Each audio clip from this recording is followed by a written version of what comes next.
And we are back to reading Dexter. I am late. I am not sorry. I had to live. Chapter 2. By 4:30 in the morning, the priest was all cleaned up. I felt a lot better. I always did after.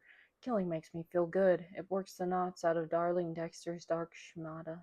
It's a sweet release, a necessary letting go of all the little hydraulic valves inside. I enjoy my work. Sorry if that bothers you. Oh, very sorry, really. But there it is. And it's not just any killing, of course. It has to be done the right way, at the right time, with the right partner. Very complicated, but very necessary. And always somewhat draining. So I was tired, but the tension of the last week was gone. The cold voice of the dark passenger was quiet, and I could be me again. Quirky, funny, happy-go-lucky, dead inside, Dexter. No longer Dexter with the knife, Dexter the Avenger. Not until next time. I put all the bodies back in the garden with one new neighbor and tidied the little falling down house as much as I could. I packed my things into the priest's car and drove south to the small side canal where I had left my boat, a 17-foot whaler with a shallow draft and a big engine. I pushed the priest's car into the canal behind my boat and climbed on board. I watched the car settle and disappear. Then I cranked up my outboard and eased out of the canal, heading north across the bay. The sun was just coming up and bouncing off the bright work. I put on my very best happy face. Just another early morning fisherman heading home. Red snapper, anyone? By 6:30, I was home in my Coconut Grove apartment. I took the slide from my pocket, a simple clean glass strip with a careful single drop of the priest's blood preserved in the center. Nice and clean. Dry now, ready to slip under my microscope when I wanted to remember. I put the slide with the others. 36 neat and careful, very dry drops of blood. I took an extra long shower, letting the hot water wash away the last of the tension and ease the knots in my muscles, scrubbing off the small final traces of clinging smell from the priest and the garden of the little house in the swamp. Children. I should have killed them twice. Whatever made me the way I am left me hollow, empty inside, unable to feel. It doesn't seem like a big deal. I'm quite sure most people fake an awful lot of everyday human contact. I just fake all of it. I fake it very well, and the feelings are never there, but I like kids. I could never have them, since the idea of sex is no idea at all. Imagine doing those things. How can you? Where's your sense of dignity? But kids are special. Father Donovan deserves to die. The code of Harry was satisfied, along with the dark passenger. By 7:15 I felt clean again. I had coffee, cereal, and headed in for work. The building where I work is a large, modern thing, white with lots of glass near the airport. My lab is on the second floor in the back. I have a small office attached to the lab. It is not much of an office, but it's mine, a cubicle off the main blood lab. All mine, nobody else allowed in, nobody to share with, to mess up my area. A desk with a chair, another chair for a visitor if he's not too big, computer, shelf, filing cabinet, telephone, answering machine. Answering machine with a blinking light as I came in. A message from me is not a daily thing. For some reason, there are very few people in the world who can think of things to say to a blood splatter and a pattern analyst during working hours. One of the few people who does have things to say to me is Deborah Morgan, my foster sister, a cop, just like her father. The message was from her. I punched the button and heard tiny Tejano music, then Deborah's voice. Dexter, please, as soon as you get in, I'm at a crime scene out on Tom Miami Trail at the Cacique Motel. There was a pause. I heard her put a hand over the mouthpiece of the telephone and say something to somebody. Then there was a blast of Mexican music again, and she was back on. Can you get out here right away? Please, Dex? She hung up. I don't have a family. I mean, as far as I know. Somewhere out there must be people who carry similar genetic material, I'm sure. I pity them, but I've never met them. I haven't tried. And they haven't tried to find me. I was adopted, raised by Harry and Doris Morgan, Deborah's parents, and considering what I am, they did a wonderful job of raising me, don't you think? Both dead now, and so Deb is the only person in the world who gives a rusty possum fart whether I live or die. For some reason that I can't fathom, she actually prefers me alive. I think that's nice. And if I could have feelings at all, I would have them for Deb. So I went.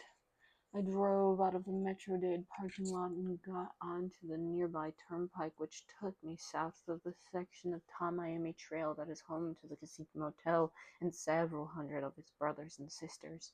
In its own way, it is paradise, particularly if you are a cockroach. Rows of buildings that manage to glitter and molder at the same time, bright neon over ancient, squalid, sponge-rotted structures. If you don't go at night, you won't go. Because to see these places by daylight is to see the bottom line of our flimsy contract with life. Every major city has a section like this one. If a piebald dwarf with advanced leprosy wants to have sex with a kangaroo in a teenage choir, he'll find his way here and get a room. When he's done, he might take the whole gang next door for a cup of Cuban coffee and a medianoche sandwich. Nobody would care, as long as he tipped. Deborah had been spending way too much time out here lately. Her opinion, not mine. It seemed like a good place to go if you were a cop and you wanted to increase your statistical chance of catching someone doing something awful. Deborah didn't see it that way. Maybe because she was working vice. A good-looking young woman working vice on the Tom Miami Trail usually ends up as bait on a sting, standing outside, almost naked, to catch men who wanted to pay for sex. Deborah hated that, couldn't get worked up about prostitution except as a sociological issue, didn't think bagging Johns was real crime fighting, and known only to me, she hated anything that overemphasized her femininity and her lush figure. She wanted to be a cop. It was not her fault she looked more like a centerfold. And as I pulled into the parking lot that linked the Cacique and its neighbor, Tito's Cafe Cubano, I could see that she was currently emphasizing the hell out of her figure. She was dressed in neon pink tube top, spandex shorts, black fishnet stockings, and spike heels, straight from the costume shop for Hollywood hookers in 3D. A few years back, somebody in the Vice Bureau got the word that the pimps were laughing at them on the streets. It seems the Vice cops, mostly male, were picking the outfits for the women operatives who worked in the sting operations. Their choice of clothing was showing an awful lot about their preferences and kinkiness, but it did not look much like hooker wear. So everybody on the street could tell when the new girl was carrying a badge and a gun in her clutch purse. As a result of this tip, the vice cops began to insist that the girls who went undercover pick their own outfits for the job. After all, girls know more about what looks right, don't they? Maybe most of them do. Deborah doesn't. She's never felt comfortable in anything but blues. You should have seen what she wanted to wear to her prom. And now, I had never seen a beautiful woman dressed in such a revealing costume who looked less sexually appealing than Deb did. But she did stand out. She was working crowd control, her badge pinned to the tube top. She was more visible than the half-mile of yellow crime scene tape that was already strung up, more than the 3 patrol cars angled in with their lights flashing. The pink tube top flashed a little brighter. She was off to one side of the parking lot, keeping a growing crowd back from the lab techs who appeared to be going to the dumpster belonging to the coffee shop. I was glad I hadn't been assigned to that. The stink of it came all the way across the lot, and in my car window, a dark stench of Latin coffee grounds mixed with old fruit and rancid pork. The cop at the entrance to the parking lot was a guy I knew. He waved me in, and I found a spot. "Deb," I said as I strolled over. "Nice outfit. It really shows your figure to full advantage." "Fuck off," she said, and she blushed. Really something to see in a full-grown cop. "They found another hooker," she said. "At least, they think it's a hooker. Hard to tell from what's left." "That's the third in the last 5 months," I said. "Fifth," she told me. "There were 2 more in Broward." She shook her head. "These assholes keep saying that officially there's no connection." It would make for an awful lot of paperwork, I said helpfully. Deb showed her teeth. How about some basic fucking police work? She snarled. A moron could see these kills are connected, and she gave a little shudder. I stared at her amazed. She was a cop, daughter of a cop. Things didn't bother her. When she'd been a rookie cop and the older guys played tricks on Deborah, showing her the hacked up bodies that turn up in Miami every day to get her to blow her lunch, she hadn't blinked. She had seen it all, been there, done that, bought the t-shirt. But this one made her shudder. Interesting. This one is special, is that it? I asked her. This one is on my beat, with the hookers. She pointed a finger at me, and that means I've got a shot to get in on it, get noticed, and pull a transfer in a homicide bureau. I gave her my happy smile. Ambition, Deborah? Goddamn right, she said.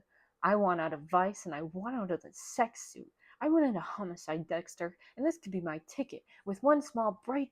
She paused, and then she said something absolutely amazing. Please help me, Dexter.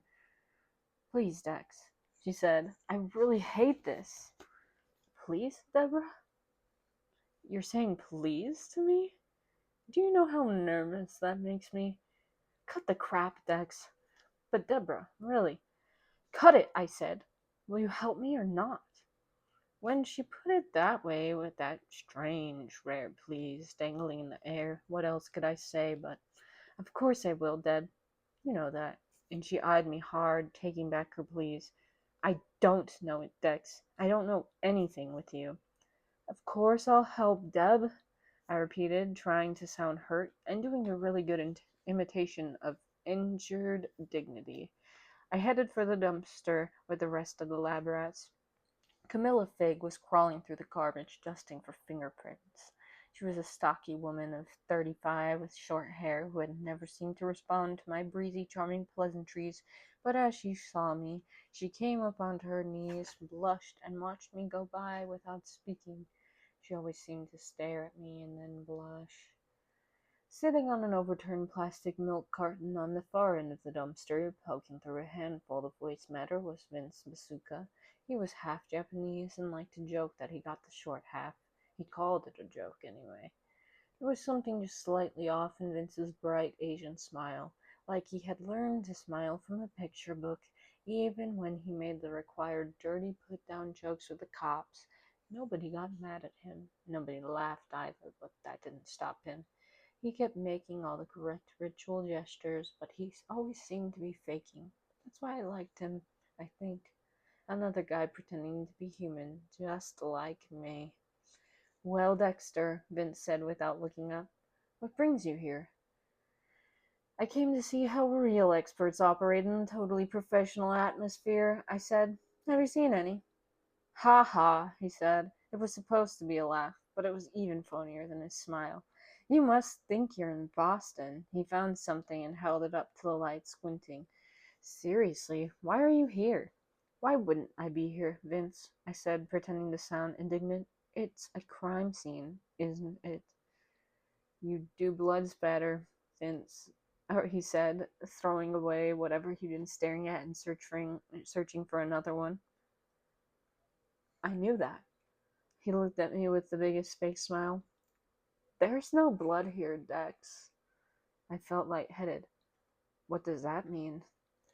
There's no blood in or on or near, Dex. No blood at all. Weirdest thing you ever saw, he said. No blood at all. I could hear that phrase repeat itself in my head louder each time. No sticky, hot, messy, awful blood. No spatter, no stain, no blood at all. Why hadn't I thought of that? It felt like a missing piece to something I didn't know was incomplete. I don't pretend to understand what it is about Dexter and blood.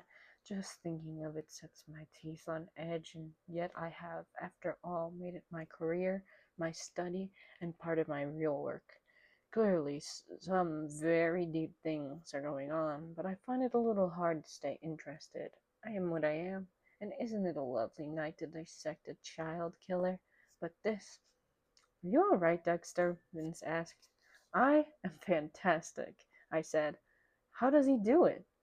That depends. I looked at Vince. He was staring at a handful of coffee grounds, carefully pushing them around with one rubber-gloved finger. Depends on what, Vince? On who he is and what he's doing, he said. Haha! I shook my head.